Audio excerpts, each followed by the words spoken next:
ಅದಕ್ಕೆ ನಿಮಗೆ 200 ಸೀಟ್ ಕೊಟ್ಬಿಡ್ತಾರ? ಒಂದು ಅಧಿಕಾರ ಕೊಡ್ತಾರ? ನನ್ನ ಪಕ್ಷ ನಾಶ ಆಗಿದೆಯೋ ಇಲ್ಲ ಉಳಿದಿದೆಯೋ ಮುಂದೆ ಜನ ತೀರ್ಮಾನ ಮಾಡ್ತಾರೆ. ನಿಮ್ ಪರಿಸ್ಥಿತಿ ಎಲ್ಲಿಗೆ ಬರ್ತೀರಿ ಅನ್ನೋದನ್ನ ಸ್ವಲ್ಪ ಕೂತು ಯೋಚನೆ ಮಾಡಿ. ಏನೇನ್ ಮಾಡ್ತಾ ಇದ್ದೀರಿ ಇವತ್ತಿ ರಾಜ್ಯದಲ್ಲಿ, ನಿಮ್ಮನ್ನು ಎಲ್ಲಿಗೆ ತಗೊಂಡೋಗ್ತಾರೆ ಜನ, ಅದು ಸ್ವಲ್ಪ ಯೋಚನೆ ಮಾಡ್ಕೊಳ್ಳಿ. ನನ್ನ ಪಕ್ಷದ ಬಗ್ಗೆ ಯೋಚನೆ ಮಾಡಬೇಡಿ. ನನ್ನ ಪಕ್ಷದ ಕಾರ್ಯಕರ್ತರು ಯೋಚನೆ ಮಾಡ್ತಾರೆ. ಸರ್, ಈ ಪಕ್ಷ ಉಳಿಸ್ಬೇಕು. ಯಾಕೆಂದ್ರೆ ಗೊತ್ತಿದೆ ನನಗೆ, ಇಲ್ಲಿರ್ತಕ್ಕಂಥದ್ದು ಕಾಂಗ್ರೆಸ್ ನಾಯಕರಿಗೆ ಬೇರೆ ಪಕ್ಷದ ಬಗ್ಗೆ ಅವ್ರಿಗೇನು ತೊಂದರೆ ಇಲ್ಲ.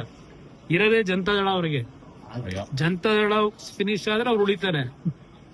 ಜನತಾದಳ ಮೇಲೆ ಬಂದ್ರೆ ಅವ್ರ ಲೈಫ್ ಏನು ಅಂತ ಗೊತ್ತವ್ರಿಗೆ. ಜಸ್ಟ್ ನಾವು ಬಿಜೆಪಿಯ ಜೊತೆ ಪಾರ್ಲಿಮೆಂಟ್ ಚುನಾವಣೆಗೆ ಒಂದು ಮೈತ್ರಿ ಮಾಡ್ಕೊಂಡಿದ್ದಕ್ಕೆ ನಿಮ್ ಮನೆ ಬರ ಎಲ್ಲಿಗೆ ಬಂತು? ಇನ್ನೂ 4-5 ಸೀಟ್ ಬರಬೇಕಾಗಿತ್ತು ನನ್ನ ಲೆಕ್ಕದಲ್ಲಿ. ಸ್ವಲ್ಪ ನಮ್ಮಲ್ಲೇ ಆದಂತ ಕೆಲವು ದೋಷದಿಂದ 9 ಸೀಟ್ಗೆ ಗೆದ್ದಿದ್ದೀರಿ ಪಾರ್ಲಿಮೆಂಟ್ಗೆ. ಇಲ್ಲದ್ರೆ 3-4 ಇಳಿತಾ ಇದ್ರಿ ಮೊನ್ನೆ ಅಧಿಕಾರ ಇಟ್ಕೊಂಡು. ಅದರಿಂದ JDS ಉಳಿತದೋ ನಾಶ ಆಗುತ್ತೋ ಕರಿಗೆ ಎಲ್ಲ ಸರ್ಟಿಫಿಕೇಟ್ ಕೊಡೋದು ಈ ನಾಡಿನ ಜನತೆ ಕೊಡ್ತಾರೆ. ಅಲ್ಲಿವರೆಗೆ ಕಾದ್ ನೋಡಿ. ಸರ್, ಒಕ್ಕಲಿಗ ನಾಯಕತ್ವ ಅವರ ಕುಳಿತಿದ್ದಾರೆ. ಸ್ವಜಾತಿಯವರ ಯಾವ ಒಕ್ಕಲಿಗರನ್ನ? ಒಕ್ಕಲಿಗ ನಾಯಕತ್ವ ಡಿ ಕೆ ಶಿವಕುಮಾರ್ ಅವ್ರನ್ನ ನಮ್ಮ ಸಮುದಾಯದವರೇ ತುಳಿತಾ ಇದ್ದಾರೆ ಅಂತ ಸೇವೆ ಆಗ್ಬಿಡ್ತಾ ಇಲ್ಲ. ಕೆಲವರಿಗೆ ಜನಬಲ ಬೇಕು ಅಂತಾರೆ.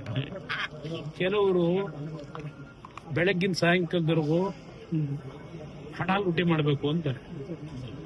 ಜನ ಬೆಂಬಲವನ್ನ ಇವತ್ತು ಯಾವ ರೀತಿ ಪಡಿಬೇಕು ಅನ್ನೋದಕ್ಕಿಂತ ಹೆಚ್ಚಾಗಿ ಕ್ಷಣವು ರಾಜ್ಯದ ಲೂಟಿ ಮಾಡತಕ್ಕಂತ ಕೆಲಸ ಮಾಡಿದ್ರು. ಜಾತಿ ಹೆಸರಿನಲ್ಲಿ ಬೆಂಬಲ ಕೊಡ್ತಾರ? ತಲೆ ಹೊಡೆದು. ಯಾಕೆಂದ್ರೆ ಪಾಪ ಯಾರೋ ಹೇಳೋರೆ ಅವ್ರ ತಮ್ಮನೇ ಇರ್ಬೇಕೇನು. ಕುಮಾರಸ್ವಾಮಿ ಬಂದು ಬಾಯಿ ಚಪ್ಲಕ್ ಮಾತಾಡಿರ್ತಾರೆ. ನಾನು ಬಾಯಿ ಚಪ್ಲಕ್ ಮಾತಾಡಲ್ಲ. ನಿಮ್ಮ ಹಲವಾರು ಅಕ್ರಮಗಳ ಬಗ್ಗೆ ಜನತೆಗೆ ಏನು ಮಾಹಿತಿ ಕೊಡ್ತೀನಿ. ನನ್ನ ಮತ್ತು ಜನತೆ ನಡುವೆ ಸಂಬಂಧ ಬೆಳೆಸ್ಕೊಳ್ಳಿಕ್ಕೆ ನಿಮ್ಮ ಅಣ್ಣ ತಮ್ಮಂದ್ರದೇನು? ಬೆಳಗ್ಗೆ ಎದ್ರೆ ಯಾರು ತಲೆ ಹೊಡೆಯಬೇಕು, ಯಾವ ಭೂಮಿಗೆ ಫೆನ್ಸಿಂಗ್ ಹಾಕ್ಬೇಕು, ಯಾವ ರೀತಿ ಅಕ್ರಮವಾಗಿ ಸಂಪಾದನೆ ಮಾಡಬೇಕು, ಇದಕ್ಕೆ ಜನ ನಿಮಗೆ ಬೆಂಬಲ ಕೊಡ್ತಾರ? ನಿಮ್ದೊಂದು ರೀತಿ ಚಪ್ಪಲ, ನನ್ನೊಂದು ರೀತಿ ಚಪ್ಪಲ. ನಿಮ್ಗೆ ಹಣ ಮಾಡೋ ಚಪ್ಪಲ, ನನಗೆ ಜನ ಬೆಂಬಲ ಪಡೆಯೋ ಚಪ್ಪಲ. ಇರೋ ವ್ಯತ್ಯಾಸ ಅಷ್ಟೇ.